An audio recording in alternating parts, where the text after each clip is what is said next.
ഞങ്ങളിൽ നിന്ന് സ്വീകരിക്കണേ അല്ലാഹ്. അൽഹംദുലില്ലാഹ്, അല്ലാഹു നമ്മെ ഖബൂൽ ചെയ്യട്ടെ. ഈ പ്രഭാതത്തിൽ നമ്മൾ അദ്കാറുകളൊക്കെ ചൊല്ലുമ്പോൾ നമ്മുടെ മനസ്സിൽ ഒരു വലിയ ആത്മീയത ഉണ്ടാകണം. നമ്മുടെ ജീവിതത്തിൽ വലിയ ഒരു ആത്മീയമായ മാറ്റമുണ്ടാകണം. പ്രിയപ്പെട്ട മുത്തുമുഅ്മിനീങ്ങളെ, അങ്ങനെയുള്ളൊരു ജീവിതം അല്ലാഹു നമുക്ക് നൽകി അനുഗ്രഹിക്കുമാറാവട്ടെ. ഒരു വിശ്വാസിക്ക് എപ്പോഴും മനസ്സിൽ ഉണ്ടാകേണ്ടത് എന്താണെന്നറിയോ? നമ്മളൊന്നുമല്ല എന്നുള്ളൊരു ചിന്തയാണ്. നമ്മളൊന്നുമല്ല എന്നുള്ളൊരു ചിന്ത നമ്മൾ എപ്പോഴും ഉണ്ടാവണം. നിങ്ങൾ കണ്ടിട്ടില്ലേ, ഒരു പ്രസംഗിക്കുന്ന ഒരു പ്രാസംഗികൻ, അതല്ലെങ്കിൽ ഒരു സയ്യിദ്, ഒരു ആലിം ഒരു വേദിയിലേക്ക് കടന്നു വരുമ്പോ നമ്മൾ എഴുന്നേറ്റ് എന്താ പറയല്? അല്ലാഹു അക്ബർ, അല്ലാഹു അക്ബർ, അല്ലാഹു അക്ബർ. അതിനർത്ഥം അല്ലാഹുവാണ് ഏറ്റവും വലിയവൻ. വലിയ തങ്ങന്മാര് വരുമ്പോഴും ഉസ്താദുമാര് ഒക്കെ പരിപാടിക്കൊക്കെ വരുമ്പോഴും നമ്മൾ പറയുന്ന വാക്കത അല്ലാഹു അക്ബർ, അല്ലാഹുവാണ് ഏറ്റവും വലിയവൻ. ഈ വരുന്ന ആള് അല്ലാഹു കൊടുത്ത കഴിവ് കൊണ്ട് ഇൽമു പഠിച്ച ആലിമായ ആളാണ്. പക്ഷെ ഏറ്റവും വലിയവൻ അല്ലാഹുവാണ്. അങ്ങനെയാണ് നമ്മൾ പറയല്. അപ്പൊ നമ്മൾ ഒന്നുമല്ല എന്നുള്ളൊരു ചിന്ത എപ്പോഴും നമുക്ക് നമ്മുടെ മനസ്സിൽ എപ്പോഴും പിടികൂടണം. അല്ലാഹു അങ്ങനത്തെ ഒരു ചിന്തയുള്ള മുഅ്മിനീങ്ങളിൽ നമ്മളെ ഉൾപ്പെടുത്തുമാറാവട്ടെ. നമ്മളൊരു വലിയ ആളാണെന്ന് നമുക്ക് തോന്നിപ്പോവാൻ പാടില്ല. അങ്ങനെ തോന്നിയാൽ എല്ലാ അമലും ബാത്തിലാവും. അതാണ് ഇബ്ലീസിന് പറ്റിയ ഏറ്റവും വലിയ തെറ്റ്. ഞാനുള്ളത് കൊണ്ടാണ് ഇവിടെ ഈ നാട്ടിൽ എല്ലാ കാര്യവും നടന്നുപോകുന്നത്. ഞാനുള്ളത് കൊണ്ടാണ് എന്റെ വീട്ടിലെ കാര്യങ്ങളൊക്കെ നടന്നു പോകുന്നത്. ഞാനുള്ളത് കൊണ്ടാണ് പള്ളിയിലെ കാര്യങ്ങളൊക്കെ നടന്നു പോകുന്നത് എന്നൊരാൾ ചിന്തിച്ചു കഴിഞ്ഞാൽ പിന്നെ എല്ലാ അമലും ബാത്തിലായി പോകും. അതുകൊണ്ട് നമ്മളൊന്നുമല്ല, അല്ലാഹുവാണ് എല്ലാം നൽകിയവൻ, നമ്മളൊന്നുമില്ലാത്തവരാണ് എന്നുള്ളൊരു ചിന്ത നമ്മളെ മനസ്സിന് എപ്പോഴും പിടികൂടണം. ബഹുമാനപ്പെട്ട ജുനൈദുൽ ബഗ്ദാദി റളിയല്ലാഹു അൻഹു വലിയ ആലിമാണ്. ഒരുപാട് ശിഷ്യന്മാരുണ്ട്. ആ ജുനൈദുൽ ബഗ്ദാദി റളിയല്ലാഹു അൻഹുവിന്റെ അടുത്തേക്ക് ഒരു ദിവസം വലിയ ഒരു മുതലാളി ഇൽമു പഠിക്കാൻ വേണ്ടി വരികയാണ്. ബഹുമാനപ്പെട്ടവരോട് പറഞ്ഞു, തങ്ങളെ, എനിക്ക് നിങ്ങൾ എന്തെങ്കിലും അറിവ് പഠിപ്പിച്ചു തരണം. ജുനൈദുൽ ബഗ്ദാദി തങ്ങൾ പറഞ്ഞു, ഇൻഷാ അല്ലാഹ് ഞാൻ അറിവ് പഠിപ്പിച്ചു തരാം. കുറെ ദിവസം ഈ മുതലാളി അവിടെ താമസിച്ചു. കുറെ ദിവസങ്ങളൊക്കെ കഴിഞ്ഞതിന് ശേഷം ഈ മുതലാളി പറഞ്ഞു, അല്ലയോ തങ്ങളെ, ഒരുപാട് ദിവസമായി ഞാൻ ഇവിടെ നിൽക്കുന്നുണ്ട്, പക്ഷേ എനിക്ക് വേണ്ടത്തക്ക അറിവുകളൊന്നും ലഭിച്ചിട്ടില്ല, എനിക്ക് ഒന്നും ലഭിച്ചില്ലല്ലോ. ഇത് കേട്ടപ്പോ ജുനൈദുൽ ബഗ്ദാദി തങ്ങൾ പറഞ്ഞു, എനിക്കൊന്നും കിട്ടിയില്ലല്ലേ, ഒരറിവ് എനിക്ക് കിട്ടിയിട്ടില്ലല്ലേ, അതുകൊണ്ട് നീ എന്നാ ഒരു പണി, ഒരു കൊട്ടയിൽ മാമ്പഴം കൊണ്ടുവരാൻ പറഞ്ഞു. ഈ മുതലാളി ഒരു കൊട്ടയിൽ മാമ്പഴം കൊണ്ടുവന്നു.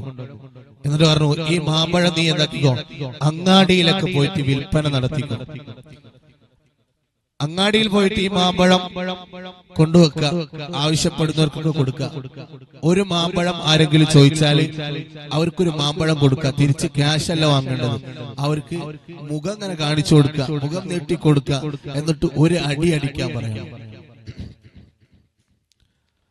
രണ്ട് മാമ്പഴം ആരെങ്കിലും ചോദിച്ചാൽ രണ്ട് മാമ്പഴം കൊടുക്കുക, എന്നിട്ട് മുഖം ഇങ്ങനെ നീട്ടി കൊടുക്കുക, രണ്ടടി അടിക്കാൻ പറയും മുഖത്തേക്ക്. മൂന്നെണ്ണം ചോദിച്ചാൽ മൂന്നെണ്ണം കൊടുക്കണം, അവരൊന്നും പൈസ വാങ്ങരുത്, ഒരട് മുഖം നീട്ടി കൊടുത്തു മൂന്നടി അടിക്കാൻ പറഞ്ഞു. അത്ഭുതപ്പെട്ടു.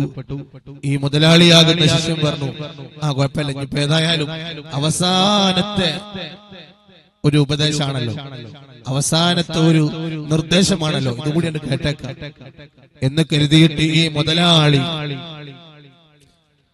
ഈ ഒരു കൊട്ട മാമ്പഴം എടുത്തിട്ട് എന്താക്കി, അങ്ങാടിയിലേക്ക് പോയി.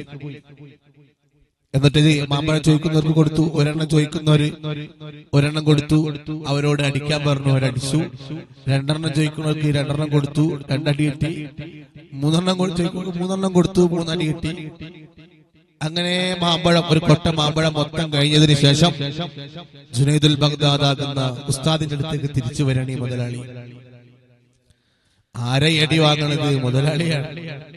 ഏതായാലും ഉസ്താദിന്റെ അവസാനത്തെ ഉപദേശമല്ല, അതും കൂടി കേട്ടേക്കാം എന്ന് കരുതിയിട്ട് പോയതാണ്. ഉസ്താദിന്റെ അടുത്തേക്ക് തിരിച്ചെത്തി. ഉസ്താദ് ചോദിച്ചു, എങ്ങനെയുണ്ട്, ഇനി ഇവിടെ അറിവ് പഠിക്കണോ? അതിന്റെ എല്ലാ കോഴ്സും ഇവിടെ കഴിഞ്ഞിട്ടുണ്ട്, ഇനിയൊക്കെ എന്താക്കാ തിരിച്ചു പോകാൻ. ആ സമയത്ത് ഇതുവരെ എനിക്ക് ഇവിടുന്ന് ഒരു അറിവും കിട്ടിയിട്ടില്ല എന്ന് പറഞ്ഞ മുതലാളി പറയുകയാണ്, അല്ലയോ ഉസ്താദ്, എനിക്ക് ഇനി അറിവ് പഠിക്കണോ? ഞാൻ അന്ന് പറഞ്ഞ ഈ ഉപദേശം കേട്ട് മാമ്പഴവുമായി അങ്ങാടിയിൽ പോയപ്പോ ഞാൻ ഓരോരുത്തർക്കും മാമ്പഴം എടുത്തു കൊടുക്കുമ്പോ ഒരു മാമ്പഴം കൊടുത്ത ആള് എന്റെ മുഖത്തേക്ക് ഒരു അടി അടിച്ചു. 2 എണ്ണം കൊടുത്തവർക്ക് 2 അടി അടിക്കാൻ പറഞ്ഞപ്പോ അവര് 2 അടി അടിച്ചു. അങ്ങനെ കടകമ്പോളങ്ങൾക്ക് നടുവിൽ, അങ്ങാടികൾക്ക് നടുവിൽ എന്റെ ഈ മുതലാളിയായി വലിയ സമ്പന്നനായി അഹങ്കരിച്ച് നടന്നിരുന്ന ഞാൻ പരസ്യമായി ജനങ്ങളെ മുമ്പിൽ അടി കിട്ടിയപ്പോ ഞാനൊന്നുമല്ല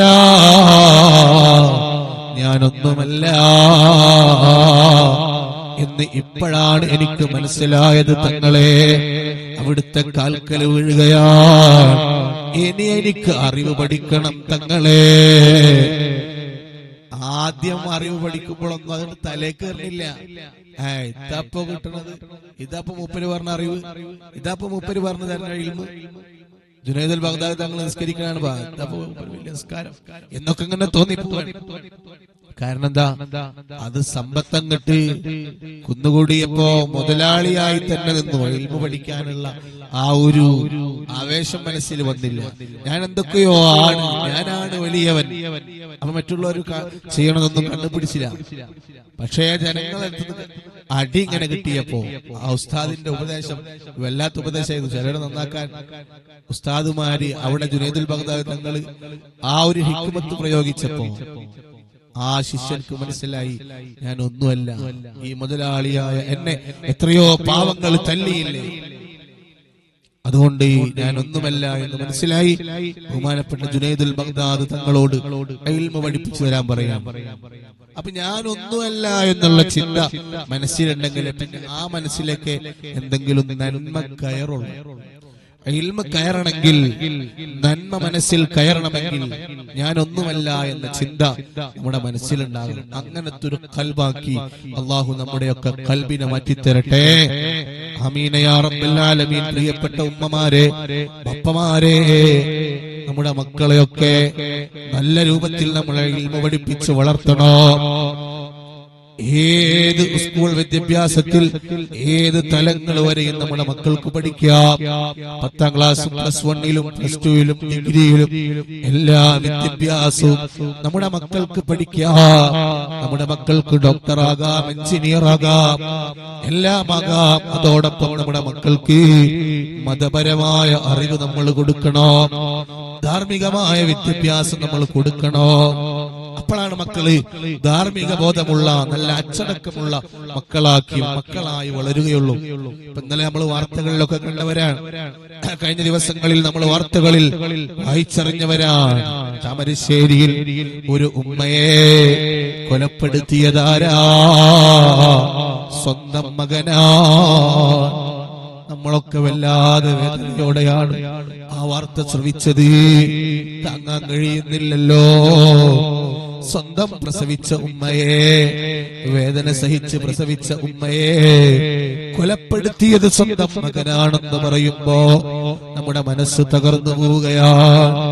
എത്ര വലിയ വേദനാജനകമാണ്. അല്ലാ, ഞങ്ങളെ മക്കളെ കാക്കണേ അല്ലാ. ഞങ്ങളെ മക്കൾക്ക് നല്ല ബുദ്ധി കൊടുക്കണേ അല്ലാ. ലഹരിയിൽ നിന്ന്, ലഹരി ഉപയോഗിക്കുന്ന സ്വഭാവം ഞങ്ങളെ മക്കൾക്ക് നൽകല്ലേ അല്ലാ. പഠിച്ചവനെ, ഇന്ന് പലരും ലഹരിക്കടിമപ്പെടുന്ന കാലം. അല്ലാ, ഞങ്ങളെ മക്കളെ എല്ലാവരെയും നീ കാത്തു രക്ഷിക്കണേ അല്ലാ.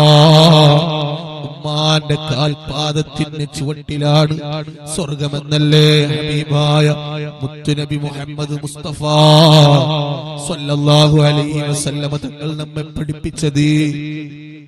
പക്ഷേ ലഹരിക്കടിമപ്പെട്ടാൽ പിന്നെ ഉമ്മയാരാണെന്ന് തിരിച്ചറിയൂല, പാപ്പയാരാണെന്ന് തിരിച്ചറിയൂല, കുടുംബങ്ങൾ ആരാണെന്ന് തിരിച്ചറിയൂല.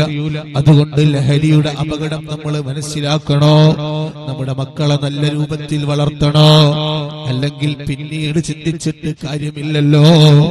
അതുകൊണ്ട് മക്കൾ വളർന്നു വരുമ്പോ തന്നെ നല്ല മക്കളാക്കി നമ്മൾ വളർത്തിയെടുക്കണം. അതിനുവേണ്ട കാര്യങ്ങളൊക്കെ ചെയ്യണം. ആ മരണപ്പെട്ടുപോയ ഉമ്മാക്ക് ഷഹീദിന്റെ പ്രതിഫലം നൽകണേ അല്ലാ. പടച്ചവനെ ആ ഉമ്മാക്ക് സ്വർഗം നൽകണേ അല്ലാ. ആ കുടുംബങ്ങൾക്ക് വലിയ ക്ഷമ നീ പ്രദാനം ചെയ്യണേ അല്ലാ.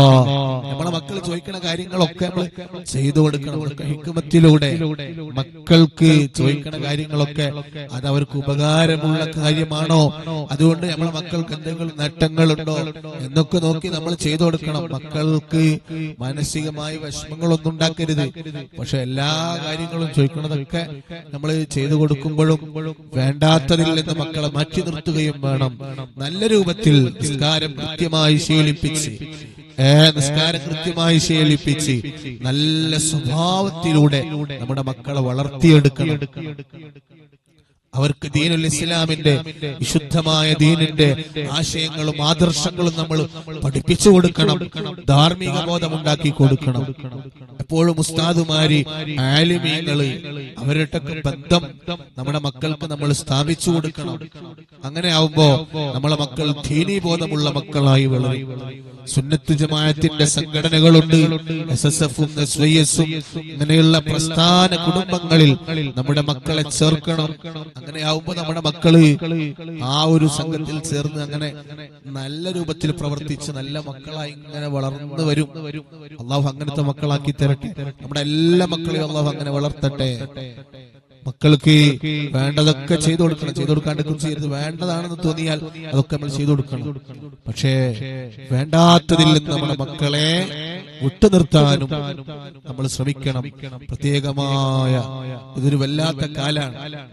അല്ലാഹു ഈ കാലഘട്ടത്തിൽ നമ്മുടെ മക്കളെ റബ്ബ് ഏറ്റെടുത്ത് നല്ല രൂപത്തിൽ വളർത്തി തരട്ടെ. ആമീൻ യാ റബ്ബൽ ആലമീൻ. ഇൻഷാ അല്ലാഹ് എല്ലാവരും മഹാനായ മടവൂർ ശൈഖുനായുടെ തവസ്സുൽ ബൈത്ത് ചൊല്ലണം. അതിന്റെ മുമ്പ് പെട്ടെന്ന് റജബിലെ ദിക്റുകൾ ചൊല്ലുകയാണ്. സുബ്ഹാനല്ലാഹിൽ അഹദിസ് സമദ്, സുബ്ഹാനല്ലാഹിൽ അഹദിസ് സമദ്, സുബ്ഹാനല്ലാഹിൽ അഹദിസ് സമദ്, സുബ്ഹാനല്ലാഹിൽ അഹദിസ് സമദ്, സുബ്ഹാനല്ലാഹിൽ അഹദിസ് സമദ്, സുബ്ഹാനല്ലാഹിൽ അഹദിസ് സമദ്, സുബ്ഹാനല്ലാഹിൽ അഹദിസ് സമദ്, സുബ്ഹാനല്ലാഹിൽ അഹദിസ് സമദ്, സുബ്ഹാനല്ലാഹിൽ അഹദിസ് الصمد سبحان الله الأحد الصمد سبحان الله الأحد الصمد سبحان الله الأحد الصمد سبحان الله الأحد الصمد سبحان الله الأحد الصمد سبحان الله الأحد الصمد سبحان الله الأحد الصمد سبحان الله الأحد الصمد سبحان الله الأحد